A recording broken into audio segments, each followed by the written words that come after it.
चलो बच्चों, अभी हमने दोनों साइड सॉल्यूशन लिए थे, ठीक है। अब हम कहानियों में थोड़ा एक फैक्टर और इंक्लूड करते हैं। वो फैक्टर होगा हमारा आई का फैक्टर। जरा इस पर दिमाग लगाते हैं, ठीक है। अब की जो हमारे पास सॉल्यूशन है, क्या हो गया, ठीक है। ये जो हमारे पास सॉल्यूशंस हैं, इन सॉल्यूशन में ये S1, ठीक है। दोनों में देखो बच्चों, कॉन्सेंट्रेशन टर्म अब की क्या लिए गए हैं, सेम लिए गए हैं, ठीक है।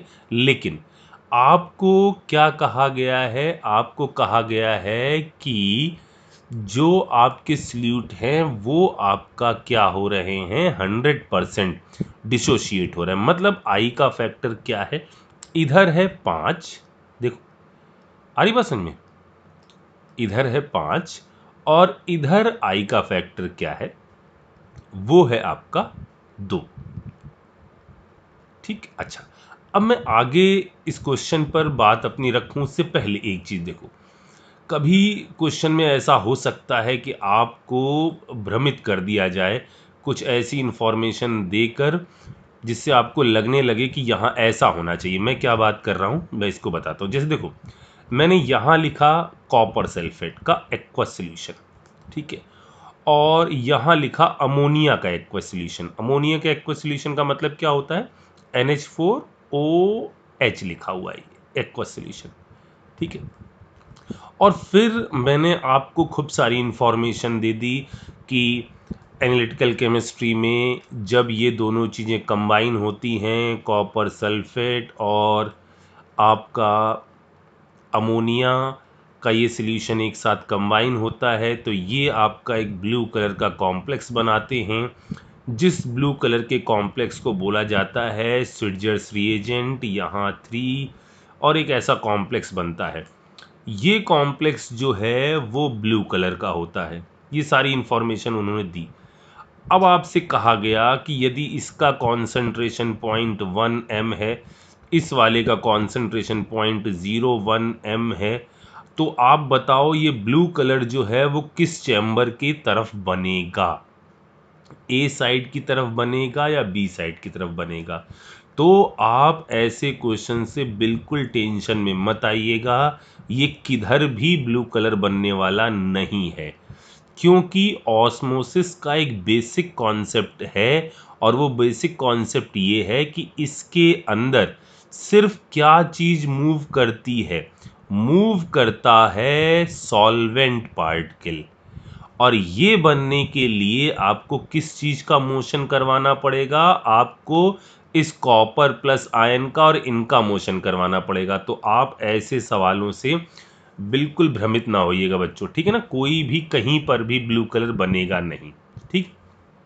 अच्छा, इसका मतलब ये नहीं कि आप बिल्कुल आंख बंद करके चीजों पे चलने लगे। जरा पढ़िए, आपसे करेक्ट स्टेटमेंट पूछा गया है, पूछा जा रहा है कि क्या ये बात सही लिखी हुई है कि there will be no movement from any solution across the membrane. इन्होंने कहा है फ्रॉम सॉल्यूशन, तो बिल्कुल किसी न किसी सॉल्यूशन से मोशन होगा। वो मोशन किस चीज का होगा, वो मोशन आपका सॉल्वेंट का होगा, ठीक है। तो ये बात जो है कि नो मूवमेंट, ये बात गलत है, क्योंकि हमको पता है कि यहाँ का ICRT कुछ और आएगा, यहाँ का ICRT कुछ और आएगा, क्योंकि कॉन्सेंट्रेशन तो कैसे है सेम। आई का फैक्टर इधर 5 है, इधर 2 है, ठीक है। अच्छा, दूसरी बात क्या कही गई है, दूसरी बात इन्होंने बोली है osmotic pressure of this will be higher than this. बिल्कुल सही बात है। ऑस्मोटिक प्रेशर का मतलब समझ में आ चुका है हम लोगों को कि जब इसके बाजू में सॉल्वेंट रखा रहेगा तो हम इसमें ICRT इसके बारे में बात करेंगे, ठीक है। इसमें आई का फैक्टर कितना है, 5, कॉन्सेंट्रेशन इसका दिया है 0.1, यानी इस वैल्यू का जो इस सॉल्यूशन का आपका ऑस्मोटिक प्रेशर आएगा बच्चों, ऑस्मोटिक प्रेशर कैसा आएगा, ज़्यादा। यानी ये बात बिल्कुल सही है, ठीक है। अच्छा, अगला क्या लिखा हुआ है, there will be flow from right side of SPM to that of left. मतलब इन्होंने कहा है कि जो मोशन हो रहा होगा वो आपका किधर से किधर हो रहा होगा, राइट साइड से लेफ्ट साइड की तरफ, मतलब बी चैम्बर से ए चैम्बर की तरफ। फिर से सोचते हैं जरा, क्या ये जो बात इन्होंने लिखी है वो सही लिखी हुई है? चलिए देखिए, यहाँ पर क्या हुए, खूब सारे पार्टिकल हैं, इधर भी खूब सारे पार्टिकल हैं, ये सल्यूट के बारे में बात कर रहे हैं। लेकिन इसका आई का फैक्टर कैसा है, 5, यानी यहाँ जो सल्यूट के पार्टिकल हैं वो बी चैम्बर की तुलना में कैसे हैं, ज़्यादा। बात समझ में आ रही? यानी वाटर जो यहां पर आएंगे उसका अमाउंट कैसा होगा, कम होगा। आप देख रहे हैं मैं कैसे सोच रहा हूं, इधर वाटर कैसे हैं, कम। इधर वाटर जो इधर से इधर आएंगे वो वाटर कैसे हैं, ज़्यादा। इसका मतलब मोशन निश्चित तौर से राइट टू लेफ्ट होगा, यानी ये जवाब जो था वो जवाब भी अपना सही होगा। ठीक है, अब अगला पढ़ो जरा।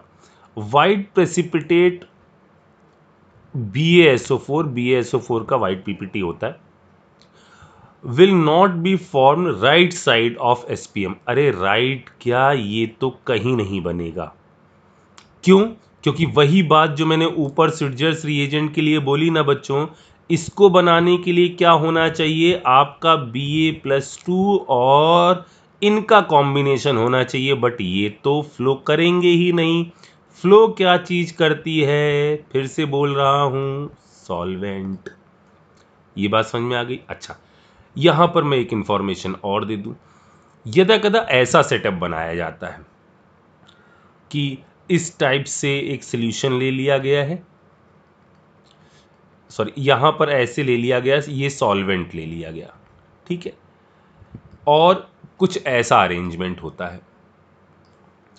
यहां एक नैरो ट्यूब ऐसा कुछ सेटअप बनाया जाता है, इधर वो दे देते हैं इस टाइप से, ये एक जो सिरा होता है, एक जो एंड होता है इसका वो खुला होता है, इधर उन्होंने लगा रखी होती है ये सेमी परमेबल मेम्ब्रेन इस जगह पर, ठीक है।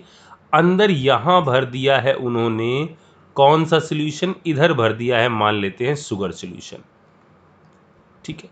अब होता क्या है, अब जरा इस सेटअप को देखो, इस सेटअप के हिसाब से यहाँ क्या, इधर क्या, ये जो लगी हुई है ये क्या चीज़ है, ये इन्होंने सेमी परमेबल मेम्ब्रेन लगाई है। बाहर क्या चीज़ है, इधर क्या है, वाटर है। वाटर क्या चाहेगा, वाटर इधर से, वाटर का अमाउंट इधर ज़्यादा है तो इधर से एंट्री लेना चाहेगा, ठीक। इसके अंदर लिक्विड लेवल क्या होगा, बढ़ेगा बढ़ेगा बढ़ेगा बढ़ेगा बढ़ेगा और एक वक्त आकर ये रुक जाएगा। यानी अब क्या हुआ है, अब ऑस्मोसिस रुक चुकी है। तो आप क्या ये प्रिडिक्ट कर पाओगे कि यदि ये हाइट h की है तो कितने प्रेशर के बाद ऑस्मोसिस रुक गई है? एग्जैक्टली आप लगा दोगे क्या, H ρg। बस यूनिट का ख्याल रखिएगा कि यूनिट जो है वो MKS सिस्टम में लीजिएगा तो सारी चीज़ें बिल्कुल वैसी ही रखिएगा, ठीक है ना, गड़बड़ मत करिएगा यहाँ पर। अच्छा, एक टर्म और भी पूछ लिया जाता है, थ्योरी में कभी कभार आ जाता है, इसको भी देख लो कि जैसे एक कंटेनर था हमारा जिसके अंदर सॉल्यूशन था, यहाँ सॉल्यूशन था, दूसरे साइड में हमारा सॉल्वेंट था, और इधर से इधर वाटर का फ्लो हो रहा था, सॉरी उल्टा बोल दिया मैंने, वाटर का फ्लो किधर से किधर होगा, वाटर का फ्लो इस साइड से इस साइड की तरफ होगा। इधर पानी ज़्यादा है ना, ये देखो इधर खूब सारे वाटर, तो इधर से इधर की तरफ होगा। यानी ऑस्मोसिस रोकने के लिए जो आप प्रेशर अप्लाई करोगे वो प्रेशर किस चैम्बर की तरफ अप्लाई करते हो, आप ये अप्लाई करते हो सॉल्यूशन चैम्बर की तरफ। मान लीजिए ये है ऑस्मोटिक प्रेशर, ठीक है। इस ऑस्मोटिक प्रेशर को लगाए जाने पर ये पानी इधर से इधर आना बंद हो जाएगा। अच्छा, क्या हो यदि हम ऑस्मोटिक प्रेशर से ज़्यादा का प्रेशर अप्लाई कर दें, तो क्या होगा बच्चों, ये जो आपका सॉल्यूशन है ना, इस सॉल्यूशन से वाटर किधर की तरफ जाने लग जाएगा, अगर आपने ऑस्मोटिक प्रेशर लगाया तब तो क्या हो गया, फ्लो रुक गया। लेकिन अगर आपने इससे ज्यादा का प्रेशर लगा दिया तो आपका सॉल्यूशन से पानी जो है वो इधर से इधर जाने लग जाएगा और प्रोसेस कहलाएगी आप सबके घरों में यूज होने वाला आरओ, यानी रिवर्स ऑस्मोसिस। ठीक है, तो ये एक छोटी सी चीज इधर वाली और ये वाली चीज, इनको भी ध्यान रखिएगा आप। ठीक है, लिखते चलिए इसको अच्छी तरीके से। अब मैंने इसको ऐसे बना दिया है, लेकिन आप इसके बारे में हर चीज लिखेंगे।